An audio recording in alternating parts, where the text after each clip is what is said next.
কই গো জমা, এসে দেখে যাও কি মাছ নিয়ে এসেছি। ওই দেখি দেখি এই কি দেখো, মাছ এনেছো? ঢালো ঢালো ঢালো ঢালো। ঢালবো আমি? হ্যাঁ ঢালো। এটা একদম জ্যান্ত টনি চিংড়ি গো, হ্যাঁ, এখনো কিন্তু যে মানে একদম ছটফট করছে। এ কি জ্যান্ত আছে? যখন নিয়ে এসেছিলাম তো সব কটাই জ্যান্ত হ্যাঁ, ছিল, বেশ তাও তো কয়েকটা কয়েকটা বার মারা দেখছি গেছে নিয়ে মরে আসতে গেছে, আসতে। তবে কিছু কিছু কিন্তু এখনো জ্যান্ত আছে। এই দেখো ভেতরে এখনো দুধ করছে। আর একদম টাটকা কিন্তু টনি চিংড়ি গুলো। এটা দিয়ে কি বানালে ভালো হয় বলো তো?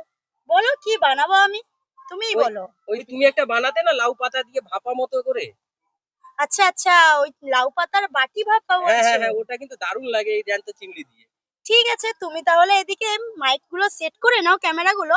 আমি ততক্ষণ গিয়ে এই চিংড়ি ভাপার জন্য লাউ পাতাটা তুলে নিয়ে আসি। ঠিক আছে, তাড়াতাড়ি আসো তাড়াতাড়ি হ্যাঁ, আসো। চলো।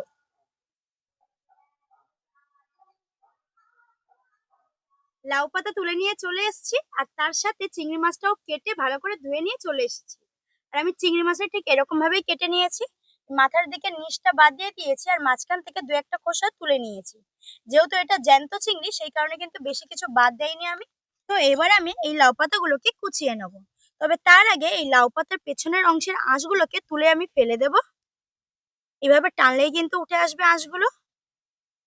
আর বন্ধুরা, এই পদটা কিন্তু আপনাদের দাদা ভাইয়ের ভীষণ প্রিয়। তাই আজকে তার আবদারে কিন্তু আবারও আমি আজকে এই পদটা আপনাদের সাথে আমি শেয়ার করছি। এর আগে কিন্তু অনেকবার এই পদটা আমি বাড়িতে বানিয়েছি, তবে কখনো আপনাদের সাথে শেয়ার করা হয়ে ওঠেনি।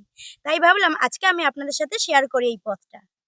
আর আপনাদের কেমন লাগবে ভিডিওটা দেখে অবশ্যই কিন্তু সেটা কমেন্টে আমাকে জানিয়ে দেবেন। এবার দুটো পাতাকে আমি একসাথে করে নিয়ে রোল করে নেবো এইভাবে, দিয়ে একটা বটির সাহায্যে আমি এটাকে কুচিয়ে নেব।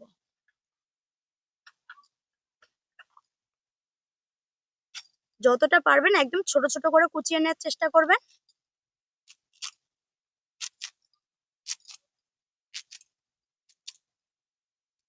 আমি ঠিক এইভাবে কুচিয়ে নিয়েছি। ঠিক একইভাবে পাতা থেকে আবার আমি আঁশগুলোকে তুলে নেব, দিয়ে ওইভাবেই আমি কুচিয়ে নেব।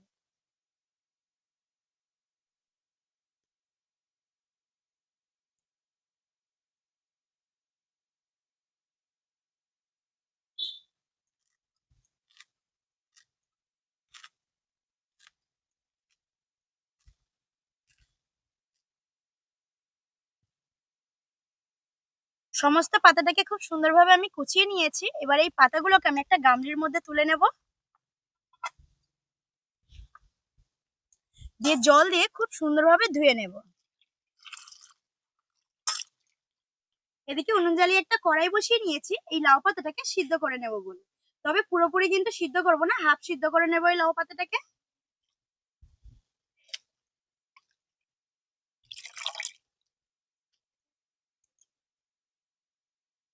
আর সামান্য মতো একটু জল দিয়ে দিচ্ছি, বেশি জল দেব না।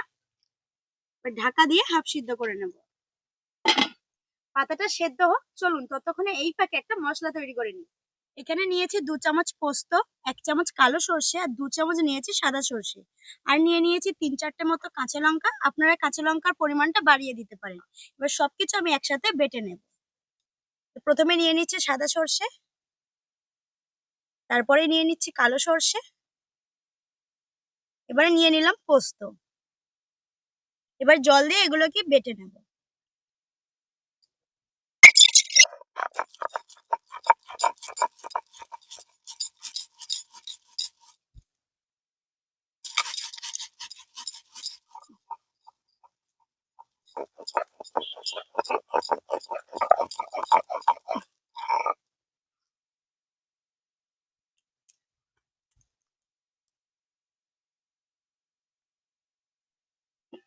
এদিকে লাউ পাতাটা হাফ সিদ্ধ হয়ে গেছে, আর কালারটাও সম্পূর্ণ চেঞ্জ হয়ে এসেছে। তো ঠিক এই অবস্থাতে আমি লাউ পাতাটাকে তুলে নেব।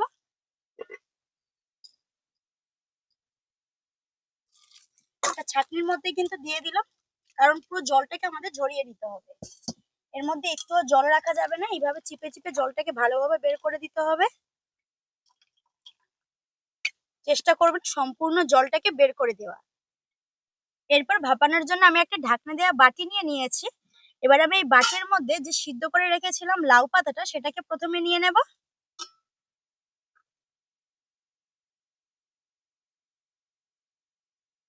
এখন আমি এই লাউ পাতার উপরেই দিয়ে দেবো চিংড়ি মাছ।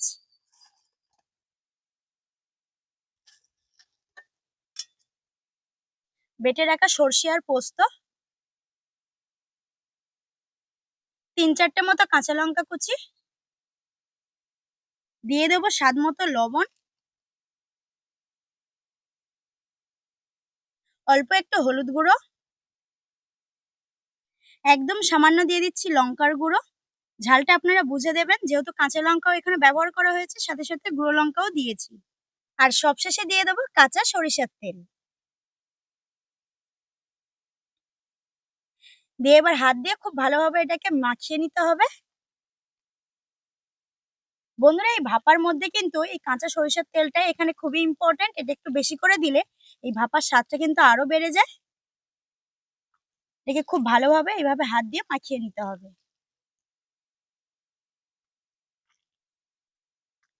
হয়ে গেছে। এখন আরো একটু সরষের তেল আমি ওপর থেকে দিয়ে দেব।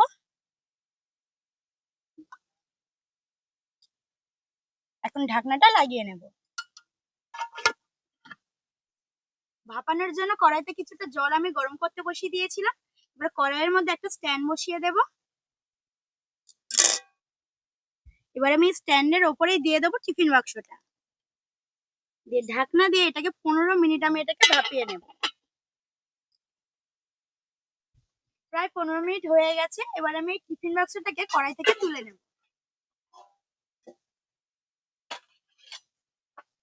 এখন ঢাকনাটা খুলছি, দেখুন ভাপাটা কত সুন্দর হয়েছে। এই দেখুন, ভাপাটা কিন্তু দারুণ হয়েছে, অসম্ভব সুন্দর লাগছে দেখতে। আর ঢাকনাটা খুলতে না খুলতে এত সুন্দর একটা স্মেল বেরোচ্ছে, আমি কিন্তু সেটা আপনাদেরকে বলে বোঝাতে পারবো না, যেহেতু আপনারা ক্যামেরার ওপারে আছেন। আর এই ভাপাটা গরম ভাতে কিন্তু একদম জমে যাবে। বাড়িতে একবার হলেও কিন্তু এইভাবে ট্রাই করবেন, চিংড়ি মাছ দিয়ে লাউ পাতার ভাপা। আপনারাই বলুন দেখতে কেমন লাগছে। আমার কিন্তু অসম্ভব সুন্দর লাগছে দেখতে। আর দেখে কিন্তু কেউ জিভে জল আটকে রাখতে পারবে না। তাহলে আজকের এই পথটা আপনাদের কেমন লাগলো অবশ্যই সেটা আমাকে কমেন্টে জানাবেন। আর ভালো লাগলে বাড়িতে কিন্তু অবশ্যই একবার ট্রাই করবেন। তাহলে দেখা হচ্ছে পরবর্তী নতুন একটা পর্ব নিয়ে। ততক্ষণ আপনারা সবাই সুস্থ থাকবেন, ভালো থাকবেন আর সাবধানে থাকবেন। আর পুরো ভিডিওটা দেখার জন্য আপনাদেরকে অসংখ্য ধন্যবাদ। তো দেখা হচ্ছে পরবর্তী নতুন একটা ভিডিও নিয়ে। আজকের মতো টাটা।